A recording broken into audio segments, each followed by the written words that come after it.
નમસ્કાર દર્શક મિત્રો, સચ્ચા સમાચારમાં તમારું સ્વાગત છે। આજે એક એવા વિષય પર વાત કરવી છે કે જેમાં નિવૃત્ત થયા પછી અધિકારીને ઢોલ વગાડીને કહેવું પડે છે કે બાપા હવે મને છોડો।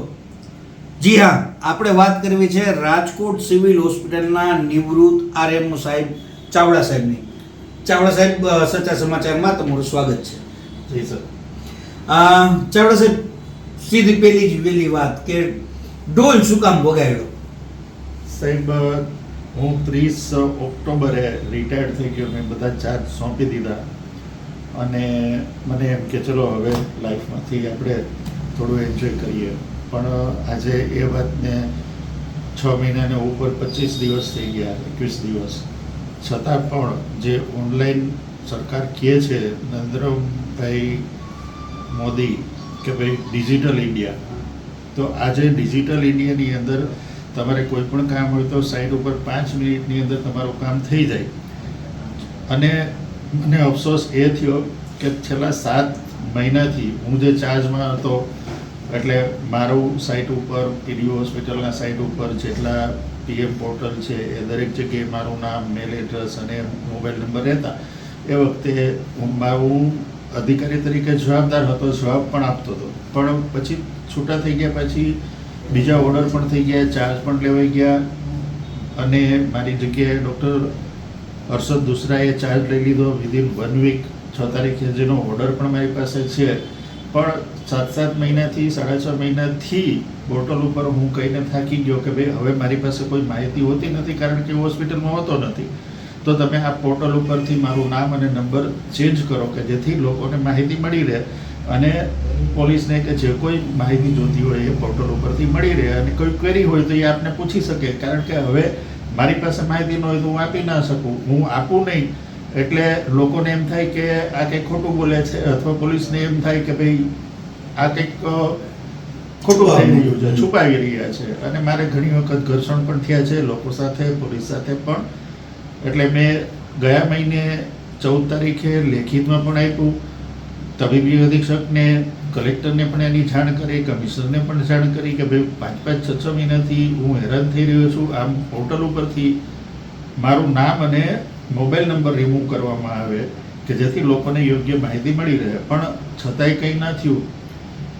અને આજે 1 મહિનાના 5 દિવસ પછી મેં ગઈકાલના પણ ફોન રેકોર્ડિંગ જે મારી ઉપર આવ્યા એ આજે સવારથી પણ ચાલુ છે, એ પણ મેં મીડિયાને આપ્યા કે હજુ સુધી એમાં કોઈ ફેરફાર થતો નથી। જે 10-15 મિનિટનું ઓનલાઈન કામ છે એ શા માટે નથી કરતા એ મને કંઈ સમજાણું નહીં।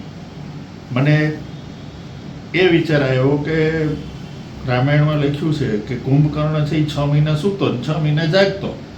એટલે મને એવું લાગ્યું કે 6 મહિના છે એ આ ઓફિસનો એ ઊંઘવાનો સમય હશે, તો 6 મહિના મેં રાહ જોઈ, છતાંય ન જાગ્યા। એટલે મને એમ થયું કે ત્યારે એ વખતે લોકો ઢોલ વગાડતા હતા, તો આપણે આ કુંભકર્ણની નિંદ્રામાંથી આ લોકોને ઉઠાડીએ ને ઢોલ વગાડીએ, કદાચ ઉઠી જાય નંબર ચેન્જ કરી દઈએ।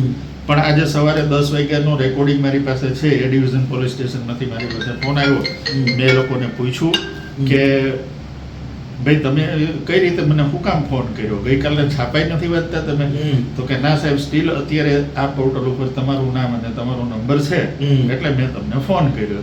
મેં એને જવાબ આપ્યો કે ના ભાઈ આવું નથી, હું 7 મહિના પહેલા રિટાયર્ડ થઈ ગયો, હવે તો કોઈ એવી મારી પાસે માહિતી હોય નહીં, હું તમને નંબર આપું એની ઉપર તમે વાત કરી અને માહિતી લઈ લો। એટલે આ હાલત છે ડિજિટલ ઇન્ડિયાની, નરેન્દ્રભાઈ મોદીનું જે મોડેલ છે એની સરકારી તંત્રમાં આ હાલત છે। ખાસ સાહેબ એક પ્રશ્ન પૂછવા માંગીશ કે એવું મનાય છે કે રિટાયર્ડ જેને થઈ ગયા હોય એને માનસિક શાંતિ, શારીરિક શાંતિ અને પરિવારની હારે 60 વર્ષ એકદમ એવું કહી શકાય કે પરસેવો પાડ્યા પછી નિરાતે બેસવાનો સમય આ નિવૃત્તિ કહી શકાય છે। બેંકમાં પણ એવું કહે છે પેન્શન એટલે નો ટેન્શન, બેંકમાં પેન્શનરને લોન જોતી હોય તો પણ નથી દેતા કારણ કે એને ટેન્શન ન આપવામાં।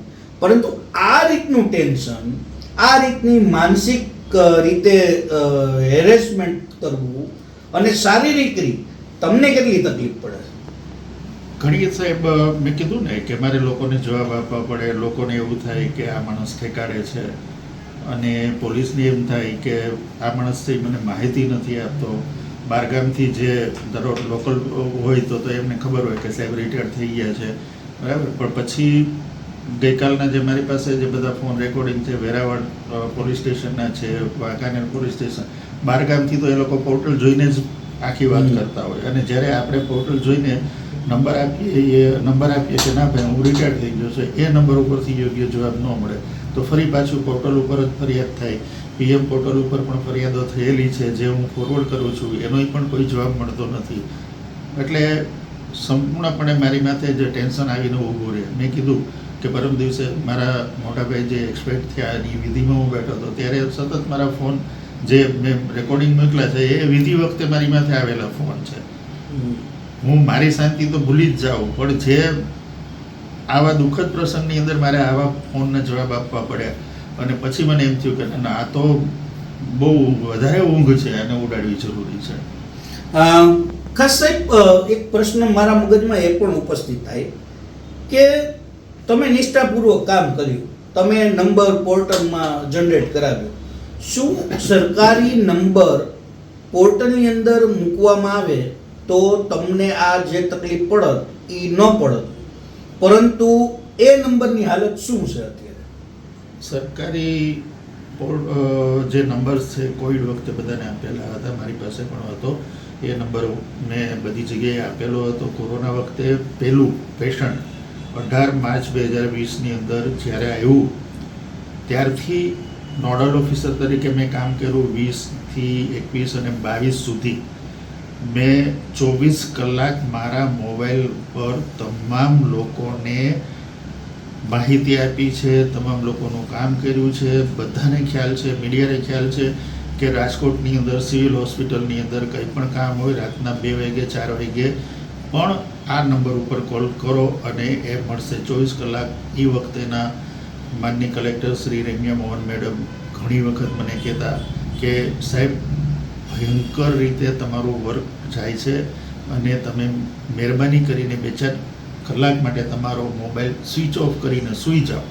આવી એ વખતે મને સૂચના મળેલી કે તમે રાતના સૂઈ જાઓ. પણ મને એટલી ખબર હતી કે હું આ મોબાઈલ સ્વિચ ઓફ કરીશ તો ઘણા બધા દર્દીઓના જે પરિવારજનો છે એ 4 કલાક માટે એ લોકો સ્વિચ ઓફ થઈ જશે ને એને માહિતી નહીં મળે. મેં આખા 2 વર્ષની અંદર મારો મોબાઈલ ક્યારેય હું સૂતો હોઉં, ન સૂતો હોઉં, 18-18, 20-20 કલાક હોસ્પિટલે કામ કરતો હો અને ગયો હો તો પણ મેં ક્યારેય મારો મોબાઈલ સ્વિચ ઓફ નથી કર્યો, સાયલેન્ટ નથી કર્યો. 18 કોરોના વખતે 2 વર્ષ સુધી 18-20 કલાક સુધી હું નોડલ ઓફિસર હતો, એટલે મારે લોકોને જવાબ આપવા ફરજિયાત હતા અને ફરજિયાતપણે મેં મારી નિષ્ઠાપૂર્વક સેવા પૂરી પાડી છે. રાજકોટની કે કોઈ પણ ડિસ્ટ્રિક્ટની કે જેના પેશન્ટ અહીંયા હોય એને ખબર હતી કે આ મોબાઈલ નંબર ઉપર મને જવાબ મળશે. મેં જવાબ આપ્યા પણ છે. 18 કલાક 20 કલાક કામ કર્યા પછી હું ઘરે જઈને બેઠો હોઉં, પણ સૂતો નથી, ઊંઘમાં પણ મોબાઈલ ઉપાડીને મેં લોકોને જવાબ આપ્યા છે. એટલી નિષ્ઠાપૂર્વક છેલ્લા 28 વર્ષથી હું કામ કરી રહ્યો છું અને મેં ક્યારેય આવી કામની અંદર કરી નથી. બટ સાહેબ તમે જ્યારે રિટાયર્ડ થયા ત્યારે નંબર તમે જમા કરાવી દીધો, એ પછી શું હાલત છે અત્યારે? એ નંબર તો બંધ છે. મારો નંબર પોતાનો પર્સનલ પણ ઉપર હતો. એ RM ઓફિસની અંદર જે નંબર હતો એ કોવિડ પછી મેં જ્યારે નોડલ ઓફિસરનો છોડ્યો ત્યારે મેં જવાબ જમા કરાયો હતો, એ બંધ થઈ ગયો છે. તો એવું નથી લાગતું સાહેબ કે એ નંબર જો ચાલુ હોય તો તમામ લોકોને ઈઝી થઈ શકે? જેમ કે SP હોય છે, પોલીસ કમિશનર હોય છે, મ્યુનિસિપલ કમિશનર હોય છે, તો આને એક સરકારી નંબર આપવામાં આવે છે જેથી કરીને અધિકારી બદલે પરંતુ તેનું કોમ્યુનિકેશન છે તે કન્ટિન્યુટી રહે. એવું હોય તો શક્ય છે કે આ પ્રશ્નો છે એ ઉપસ્થિત ના થાય, પોર્ટલ પર વારંવાર આપણે એમાં કંઈ કરવું ના પડે અને કોન્સ્ટન્ટ નંબર રહે. એવું ઉચ્ચ અધિકારીઓની અંદર છે જ અને દરેક ડિપાર્ટમેન્ટની અંદર છે. દરેક ડિપાર્ટમેન્ટની અંદર સિમ કાર્ડ આપેલા છે પણ એનો યોગ્ય ઉપયોગ થતો નથી. અત્યારે એ ફોન બંધ છે. એટલે એ લોકોને એવી જવાબદારી જેવું ભાન નથી કે આ નંબર જો ચાલુ રાખ્યો હોત તો તમામ લોકોને કોમ્યુનિકેશન કરવામાં પણ ઇઝી થાત, એક સરકારી નંબર પણ જનરેટ થઈ જાત, જેથી કરીને કોઈને વારે વારે નંબર ન ફેરવવા પડે અને અધિકારીનો સીધો સંપર્ક કરી શકે. જી, એવું શક્ય છે. એવું કરે તો ઘણા બધા ફાયદા થઈ શકે અને વારંવાર આ પ્રકારના. પરંતુ એવું કહી શકાય છે કે તમે 18 કલાક કામ કરી અને લોકોને તમે એમ કીધું કે હું જો 4 કલાક ફોન કરીશ તો લોકો સ્વિચ ઓફ થઈ જશે, પરંતુ આ અધિકારીઓને એવું છે કે ભલે લોકો સ્વિચ ઓફ થઈ જાય, અમારે કાંઈ લાગતું ઓળખતું નથી, એવું કહી શકાય. એવું મેં બી કદાચ 7 મહિનાથી હું પ્રયત્ન કરી રહ્યો છું ને મને પોતાને જો આટલી તકલીફ પડી રહી છે તો સામાન્ય માણસ માટે હું વિચારી જ નથી શકતો કે એ લોકોને જવાબ મળતા હશે, નહીં મળતા હશે, એ લોકોનું શું થતું હશે. I don't know. સાહેબ, ખાસ એક એ પૂછવાનું કે હવે તમારી માંગણીઓ શું છે? આ જે આખો ઝાડો પથરાઈ ગયો છે અને એમાં તમે સલવાઈ ગયા છો, હવે આમાંથી બહાર નીકળવા માટે તમારી જે માંગણીઓ છે તે શું છે? મારી કોઈ માગણી છે જ નહીં સાહેબ. હું રિટાયર્ડ થઈ ગયો છું, સરકારની સાથે હજી પેન્શન લઉં છું એટલે જોડાયેલો છું, બરાબર છે. મારી ડિપાર્ટમેન્ટને એટલું જ કહેવાનું છે કે ભાઈ ઓનલાઈન ડિજિટલ અત્યારે બધું ચાલી રહ્યું છે, તો મહેરબાની કરીને જે 10-15 મિનિટનું કામ છે તમારી પાસે કે ઓનલાઈન પોર્ટલની અંદર તમારે નામ અને નંબર ચેન્જ કરવાના છે, એ કરી દો. એટલે હું નીકળી જાઉં અને તમે લોકોને પણ જવાબ મળી રહે, અધિકારીને જવાબ મળી રહે અને કામ સરળ બને. એમાં કોઈ પણ હેલ્પની જરૂર હોય, મારી હેલ્પની જરૂર હોય તો હું છેલ્લા 7 મહિનાથી કહું છું કે હું કરવા તૈયાર છું, પણ તમે ચેન્જ કરો. પણ સાહેબ, તો એવું કહી શકાય કે હવે જે સરકારી નંબર છે, હવે કદાચ આ કુંભકર્ણોની નીંદર જાગી હોય તો કદાચ એને એવું હૃદય રામ વૈશ્યો હોય અને એવું થાય કે આપણા જે સરકારી નંબર છે એ પોર્ટલમાં મૂકવો જોઈએ અને જવાબદાર અધિકારી તરીકે આ ફોન ચાલુ રાખવો જોઈએ, એવું તમે માનો છો ખરા? જી, આવું જ કરવું જોઈએ. એક બાય ડિફોલ્ટ નંબર રાખવો જોઈએ કે જેથી એ નંબર ઉપરથી દરેક જે અધિકારી છે એની પાસે રાખે 24 કલાક અને એ નંબર ઉપરથી જે કોઈ ફોન આવે એને યોગ્ય માહિતી મળી રહે. પણ સાહેબ, આમાં તો એક છેલ્લો જ પ્રશ્ન પૂછી લો આપને. આમાં તો સાહેબ એવું થાય કે ક્યારેક તો ધારાસભ્ય કે સાંસદ સભ્ય માનો કે એને ઇમરજન્સી કામ પડ્યું તો તમને જે તો ફોન કરવાનો છે. હજી આવે છે. ગયા અઠવાડિયે મારા ધારાસભ્યનો ફોન આવ્યો હતો કે ભાઈ ત્યાં ફોન કોઈ ઉઠાવતો નથી સાહેબ, આમાં શું કરી શકાય? એટલે મેં કીધું કાંઈ વાંધો નહીં, શું કામ છે હું કહી દઉં છું. કદાચ કોઈ મિટિંગમાં હોય કે કદાચ કંઈ હશે, બરાબર, તો ફોન ન ઉઠાવ્યો હોય. મેં હંમેશા અધિકારીને પ્રોટેક્ટ કરવાની કોશિશ કરી છે. પણ સાહેબ, માનો કે આ તો તમે તમારી માણસાઈ દાખવી અને તમે ધારાસભ્યશ્રીનો ફોન ઉઠાવ્યો, તમે માનો કે ક્યાંય એવા કોઈ કામે હોય, તમારો ફોન સ્વિચ ઓફ હોય, તો અધિકારી આ દોષનો ટોપલો કોના ઉપર ઢોળે? તમારું જ નામ આવશે સીધું? છેલ્લું પોર્ટલ ઉપર હું છું તો મારી ઉપર આવે. આજની તારીખમાં પણ પોર્ટલ ઉપર મારું નામ છે તો છેલ્લે તો મારું જ નામ આવે ને કે ભાઈ એ વ્યક્તિ જે વ્યક્તિ છે જેનો આ પોર્ટલ ઉપર નામ નંબર છે એ ઉઠાવતા નથી.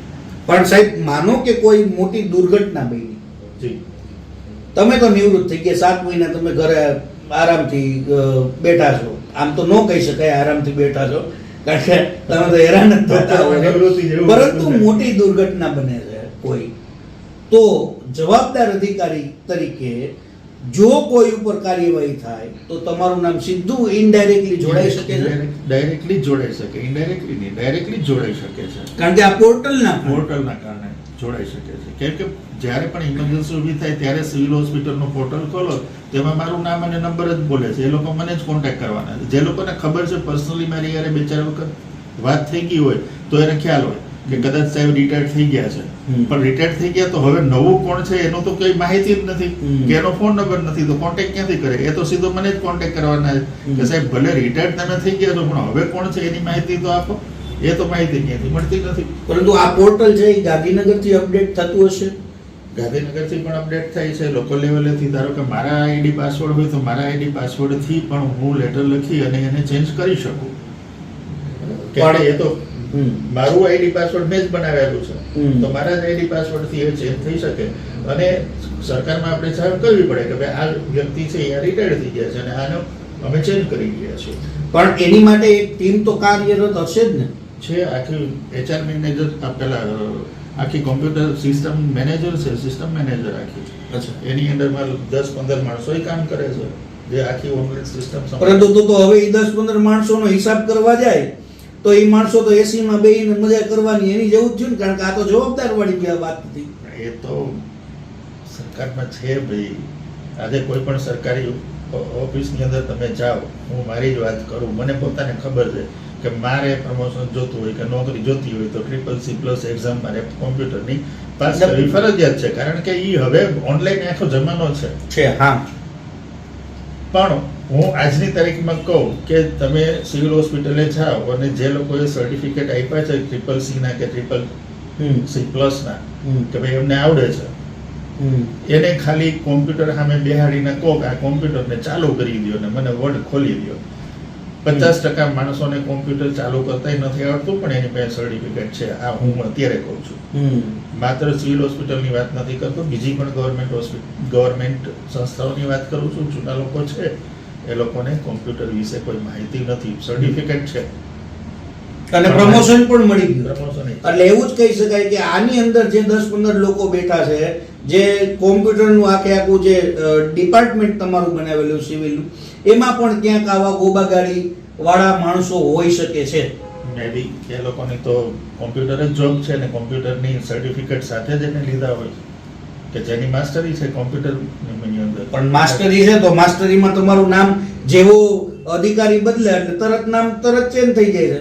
કરવું જોઈએ. આમ તો સ્ટેમ્પ લગાવવા ટાણે વહીવટ કરવા ટાણે તો સીધો સિક્કો લાગી જતો હોય સાહેબ. થતું હોય છે દરેક જગ્યાએ. કારણ કે સાહેબ આપણે જોયું છે ભૂતકાળમાં આટલા બધા લીકર વાઇન શોપો ચાલે છે, સિક્કો મારવા માટે ફી લેવામાં આવે છે, તો સિક્કો મારવામાં સાહેબનું નામ છુપાતું નથી. સિક્કો તો લગાવવો જ પડે કોઈ પણ જગ્યાએ. પણ ત્યારે સાહેબને ઓળખાણ નહીં આપવી પડતી હોય કદાચ. આના વિશે તો હું કહી શકું કેમ કે આ વિષય મારો છે નહીં. ખાસ હતા ચાવડા સાહેબ, એમને ઘણી હસતા હસતા પણ ઘણા રાજ ખોલી દીધા છે.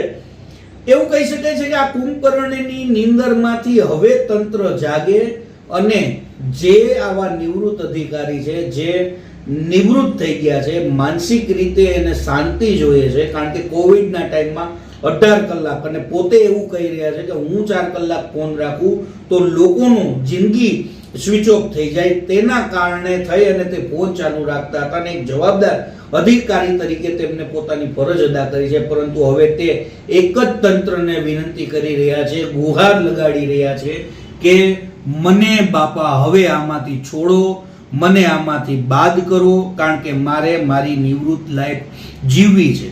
શું તેમને ન્યાય મળશે? આ એક બહુ મોટો સળગતો પ્રશ્ન છે.